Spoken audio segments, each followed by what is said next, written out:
The sky over Drax Market was always dark. Smoke and fire filled the air. The place smelled like oil, sweat, and fear. Strange creatures walked in and out of the auction yard. Big green aliens with sharp teeth. Rich traders in gold robes. And in the center, behind metal bars, stood a group of alien girls, chained and silent. They were being sold.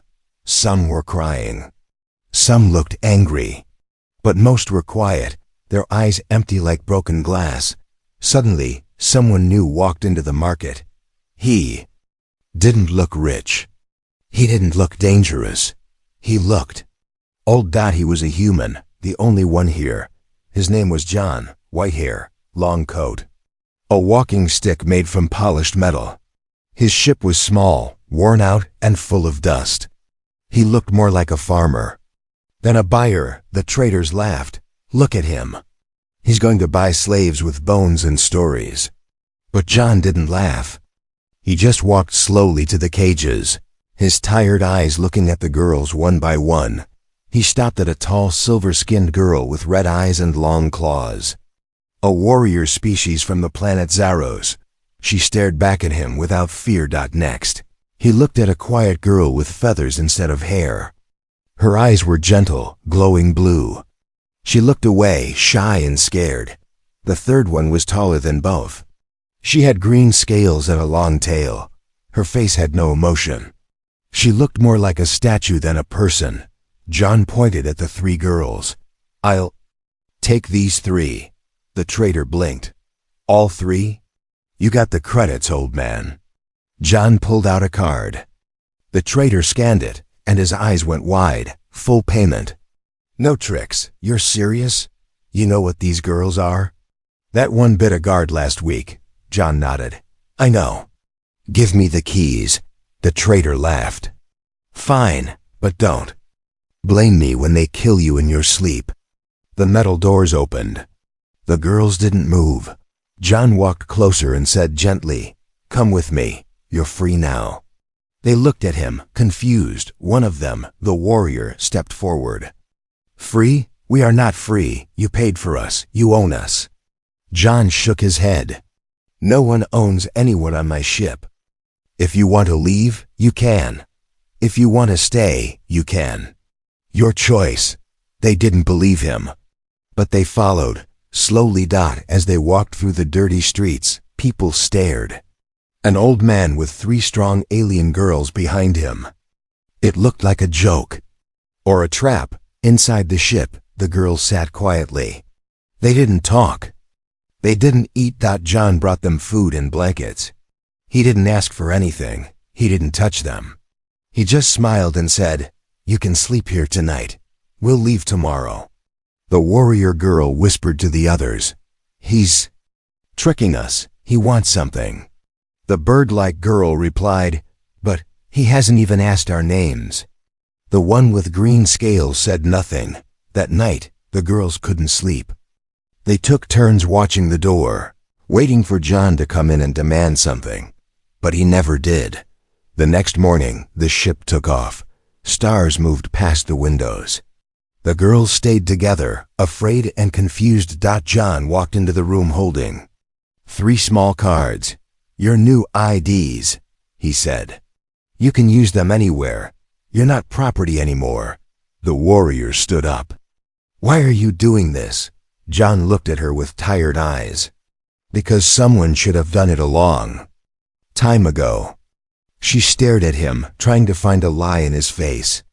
But there was none. You're human, she said. Humans are cruel. I'm not here to be human, John replied. I'm here to be better. The ship flew quietly into space. Number. Chains, no masters. No orders, but still, the girls didn't relax. One night, as John sat in the pilot's seat, sipping tea, the green-scaled girl appeared beside him. Why did you really save us? She asked. John didn't look at her. He just stared at the stars. You'll find out soon, he said. But for now, just rest. She narrowed her eyes. If you're lying, I'll kill you. John smiled. Then I hope I'm telling the truth. Behind them, The ship's radar beeped. A red light flashed. Someone was tracking them, but John didn't move. He just sipped his tea and watched the stars. Asterisk floated quietly through deep space, far from any known colony or patrol. Root. Inside, the alien girls sat together, watching the human man move around the ship like it was just another day. But to them, nothing felt normal. He had not touched them. Not once. He hadn't even asked their names. He cooked simple meals. He cleaned. He checked the engines. And then he rested like an old farmer tending a quiet field. The warrior girl, still wearing her torn armor, sharpened her claws every night. She didn't trust him. No one was this kind for free. Not in this galaxy. She had killed men for less.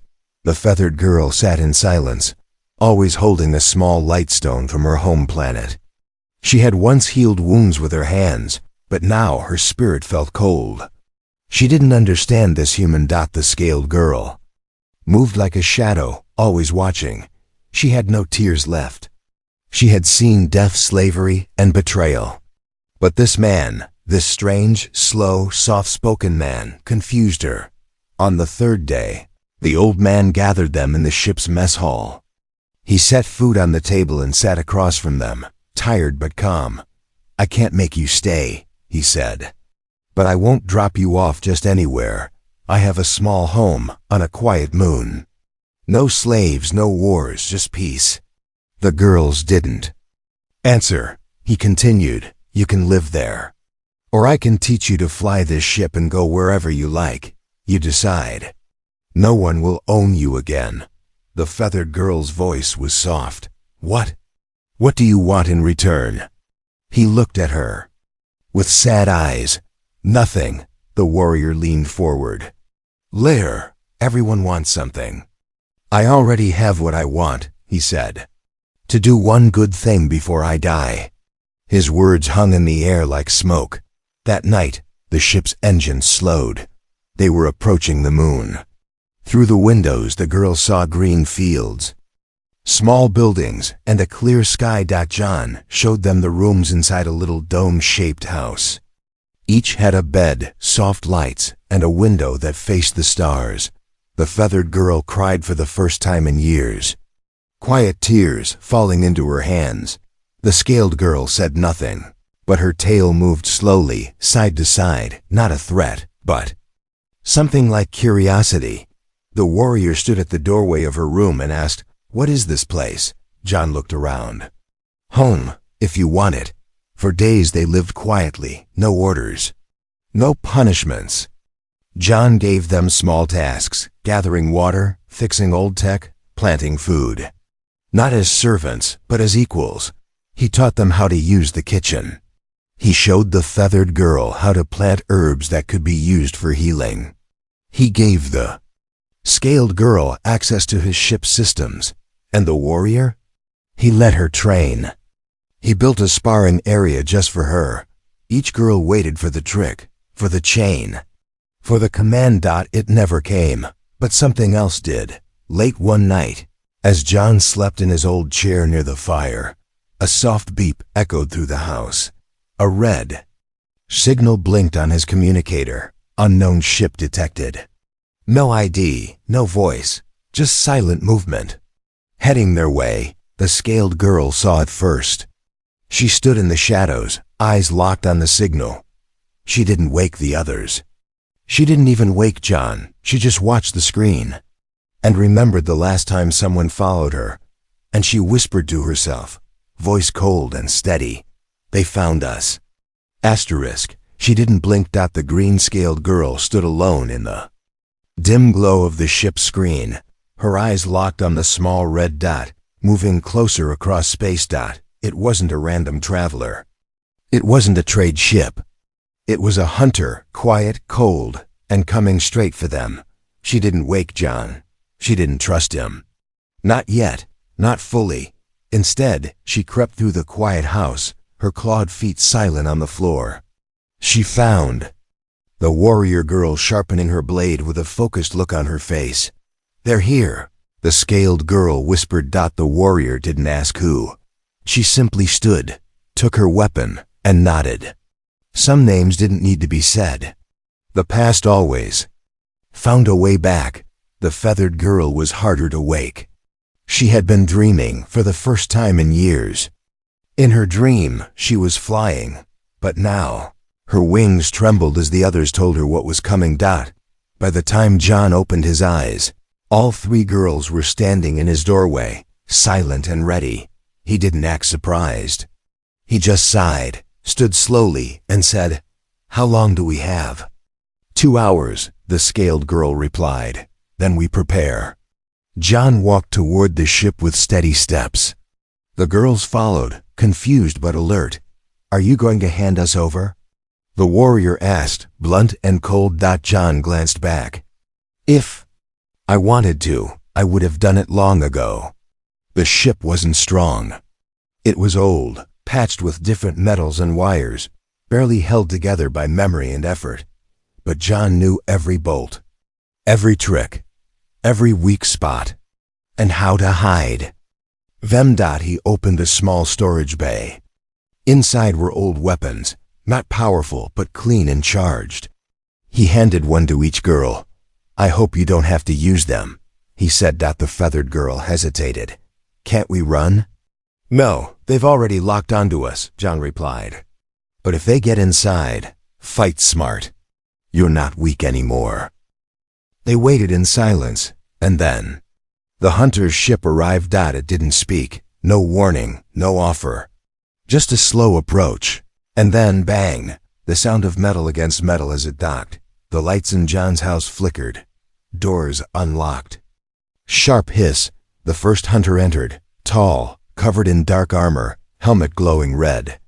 Behind him, 2 more followed. John stepped forward. "I won't give them to you," he said. The lead hunter laughed.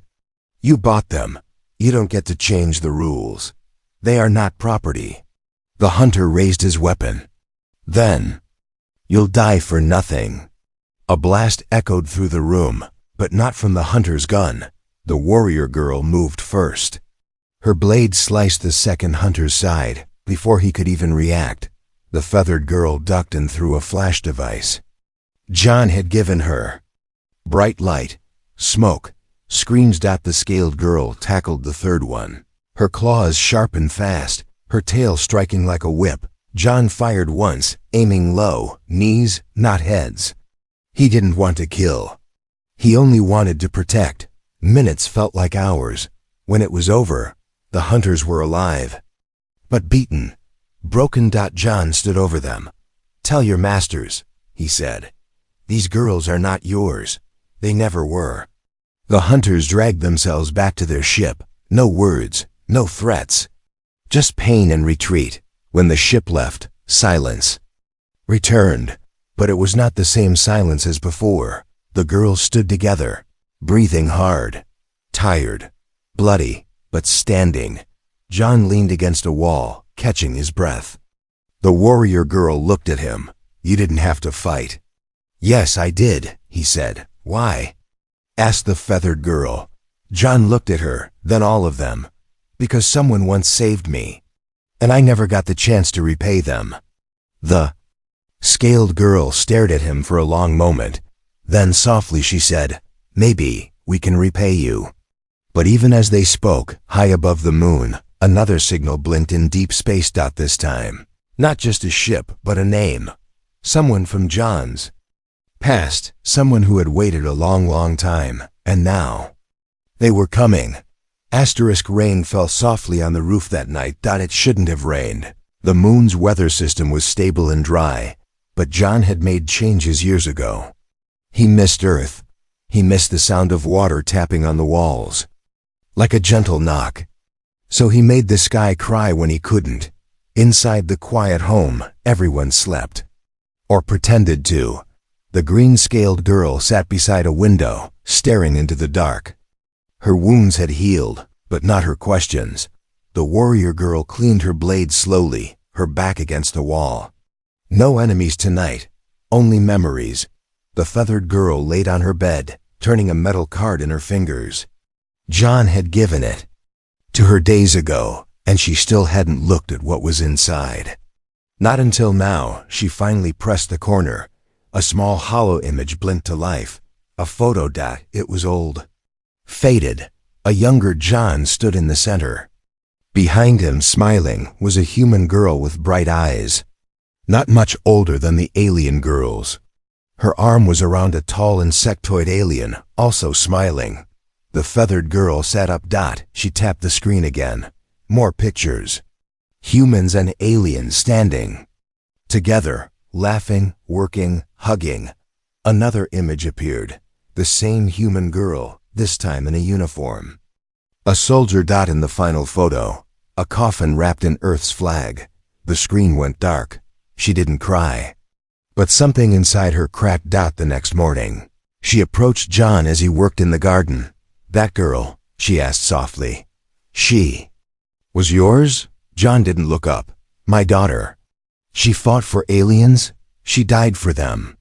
The other girls stood nearby, silent. John sat down on a stone and looked at the sky. She believed every life mattered. Even the ones who didn't look like us. She saved many. She died saving even more. Why didn't you stop her? The warrior girl asked. "I tried. She didn't listen." "She was like you," he said, looking at her. "Strong, brave, stubborn." The warrior looked away. John continued, voice low. "After she died, I stopped fighting. I stopped caring. Then one day I saw a market, like the one I found you in. I remembered her words, 'Someone has to try,' so I tried." He stood, brushing dirt from his hands. "And here we are." The girls didn't speak, but something had changed. That night, the scaled girl walked into the ship's control room. The radar was clear, no red dots, no warnings, but a message was waiting. Hidden in the system's dark corners, she opened it. A symbol appeared, sharp and cruel. One she knew from before, then a voice. Rough, deep. "You stole from me, human. One of them was mine." She froze. The message continued. "I gave you time. I gave you silence. But now, I want what's mine. Or I'll take more than just the girls." It ended there. The scaled girl stood still, not afraid, not angry, just cold. She walked to John's room. He was awake. "They know," she said. "I figured," he replied. "You know who sent that message?" John nodded. "I do." "From your past?" "Yes." The girl didn't ask more. John looked at her. "You still don't trust me, do you?" She didn't answer. He smiled. "That's okay. I wouldn't trust me either." She turned to leave, but stopped. "If you run, they'll follow you forever," she said. "I know." "Then fight." He looked at her, surprised. "I thought you'd want to run." "I did. Not anymore." And she left him alone with the dark. Outside, the moon was quiet. But somewhere in space, a ship prepared for war. Not a bounty hunter. Not a traitor, but a warlord. A name whispered in fear by many. And he was coming. Not just for revenge, but for something else. Something only John remembered. Something even the girls didn't know yet. The truth. Asterisk. The stars didn't blink that night. They just hung there, cold, distant, and silent, like watchers waiting for something terrible to arrive. In the far dark of space, a massive ship drifted closer. Not fast, not in a hurry. Like a predator that knew its prey had nowhere to run. It wasn't marked. It didn't send warnings. But inside it, weapons hummed. Soldiers waited. And at the center, on a black throne, sat a creature taller than any human, covered in silver armor, face hidden behind a broken mask. He didn't speak. He only watched a single photo on his screen. 3 alien girls, standing behind an old human man. His voice finally broke the silence. "That man still breathes." No one in the room answered. He stood. His footsteps echoed across steel floors. "He took from me. Now I take everything." Back on the moon, John didn't sleep that night. Instead, he stared at an old Rusted photo, one that matched the warlord's, taken long ago. Before the galaxy turned cruel, the warrior girl entered the room without knocking. Her movements were sharp, but something in her eyes had changed. She wasn't here to question him. She was here to stand with him. "They're coming," she said. "I know. Can we win? No. Will we run? No." She smiled. "Just a little." "Good." The feathered girl soon joined them, holding a bag of herbs and 2 old syringes. "They will expect pain," she said. "Let's give them a fight." Then came the scaled girl. Quiet as always, she didn't bring a weapon. She brought a plan. A set of codes, traps, and escape tunnels hidden under the home. "If we're lucky, they'll walk into the fire first," she said. John looked at all 3 of them. He didn't feel like a hero. He felt old, tired, but also proud. "They're not coming for you," he said. "They're coming for me." The warrior stepped forward. "Then they'll have to get through us first." Hours passed. The sky changed. Then the silence broke. First came the sound of thunder. But it wasn't weather. It was engines too. Many for a small crew. The ground trembled. John stepped outside. Above him, a shadow covered the stars. The warlord's ship had arrived. It didn't land. Descended. Slow. Heavy like the judgment of gods. A ramp opened. From the black ship, dozens of soldiers marched down, all armored, all quiet. Then he stepped out, 7 feet tall. Armor cracked and burned from past wars. One eye red, the other gone. His name was Kalesor, known across 5 systems. He had killed kings. He had broken planets. And now he had come. For an old man and 3 girls, John didn't run.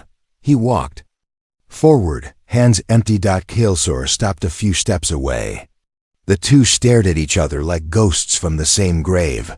"You look older," Kalesor said. "You look worse," John replied. Kalesor chuckled. "Still sharp, even after you lost everything." John's voice was flat. "You've come for them." "No," the warlord said, shaking his head. "I've come for you. They're just a message." Before John could speak again, the girls appeared behind him, not hiding, not afraid. The warrior raised her blade. The feathered girl spread her arms, ready to shield. The scaled girl pressed a small button in her hand, silent traps beneath their feet, armed and waiting. Kalesor looked at them. Amused, they stand. "With you, even knowing who you are." John narrowed his eyes. "They know enough." The warlord stepped back, signaling his men. "Then let them die with you." And the battle began. Not a war of armies, but a war of the heart. Blades met steel. Fire lit the grass. Smoke curled into the sky. John fought like a man with nothing to lose, and something finally worth protecting. The warrior's cry split the air. The feathered girl healed John mid-fight. Blood on her feathers. The scaled girl took down a soldier, twice her size, with just her tail and a spark grenade. But Kalesor moved through the chaos, untouched. He was not here for games. He had one goal, and as he raised his giant weapon to strike, a blast hit him. From behind. Not from the girls, but from the ship. An old turret, covered in dust, long forgotten, but someone had turned it on. Kalesor fell to one knee. John stood over him. The warlord looked up. "You never told them what you were, what we were." John didn't answer. The warrior girl stepped beside him. "What does he mean?" But John didn't speak. Not yet, because the truth was bigger than a fight, and it would change everything. Smoke curled gently in the morning light. Ash covered the ground like snow. Pieces of broken armor and shattered weapons lay across the fields. The battle was over, but something still wasn't right. The air felt heavier than before, not from the fight, but from the silence that followed it. John stood alone at the edge of the crater, staring at the spot where Kalesor had fallen. The body had vanished. No trail, no blood. Just scorched earth and questions. Behind him. The girls watched. None of them spoke. Not about the fight. Not about the truth. Kalesor had shouted before falling. You never told them what you were, what we were. The warrior girl broke the silence first. He knew you. John didn't turn. A long time ago. You were part of him, the scaled girl said, voice low. Weren't you? John nodded. I was like him once. I followed orders, took things, broke people. I believed it made me strong. The feathered girl stepped forward, confused. But you saved us. Because I didn't save them, he whispered. The others, the ones before you. His hands trembled slightly. I worked for Kalesor when he was just another warlord. I helped him build his empire. But my daughter, she found out. She left me. Fought against the very army I helped grow. And then, she died because of it. The warrior girl's eyes narrowed. And now you're trying to fix it? I'm trying to make sure I died different than I lived. They didn't respond. Not right away. The truth had weight, and they had carried enough already. Later that evening, the girls sat together outside, watching the stars. I thought he was just kind, the feathered girl said softly. But he was also dangerous. The warrior girl sharpened her blade. Good, that means he can protect us. The scaled girl looked up. Or it means he's still hiding something. Inside the house, John stood quietly, looking at a small metal box on his shelf. He hadn't touched it in years. He opened it. Inside, a medal, rusted and faded, a symbol from the warlord's army. And next to it, a ring, his daughter's. He closed the box and whispered, I'm sorry, kid. The next day, the girls woke early. They didn't speak of leaving. They cooked breakfast together. The warrior taught the feathered girl how to throw a knife. The scaled girl checked the ship's engines. John helped plant new seeds in the garden. Something had shifted, not back to normal, but forward into something new. Later, John gathered them outside. You have a choice, he said. You can leave. You're strong enough now. Or you can stay. But if you do, it won't be as rescued strangers. It'll be something else. He looked each of them in the eyes. I won't ask again. The feathered girl stepped forward first. She placed her hand gently over his. You gave me back my wings. I choose to stay. The warrior girl crossed her arms. You gave me something worth protecting. I'm not done yet. The scaled girl didn't speak. She just stood beside him. John looked down, smiled, then reached into his coat. He pulled out 3 rings made from old ship parts, wires and stone. I made these, he said. Not to own you, not to bind you. Just to show, I choose you too. The girls accepted the rings in silence. No ceremony, no grand speech, just a quiet moment under the stars. They were not master and slaves, not savior and rescued. They were family now. Maybe more. And far away, in the black of space, something watched. Not Kale-Sor. Something older. Something worse. Something that knew John's real name, and it had just awakened.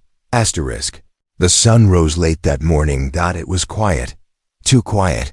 John opened his eyes slowly. His chair creaked as he leaned forward. The house was empty. No sounds of footsteps. No voices. No warm scent of tea or laughter in the hall. Only silence. He stood and checked each room. The beds were made. Their belongings were gone. The rings he had made were left on the table. As if the girls had changed their minds and left without a word. John stared at the metal pieces. His chest felt hollow, like something had been cut out of him during the night. He sat down at the table, the 3 rings in front of him, and whispered, so this is how it ends. But then, the back door opened. Laughter. The girls stepped in, carrying food, tools, and bags of fresh supplies. Dust on their boots. Smiles on their faces. The feathered girl looked confused. Why are you crying? John blinked, wiping his eyes quickly. I thought you left. The warrior girl tossed a small sack on the table. We did, to the nearby trader outpost. Got food, got parts. The scaled girl placed something beside the rings, a data pad. Also got this.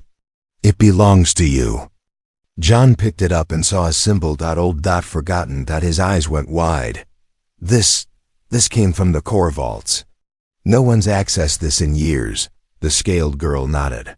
It unlocked when I used your old name. John's face hardened. Stood. Opened the datapad. Inside. A message. The gate is waking. They will come for what you buried. You cannot hide them forever.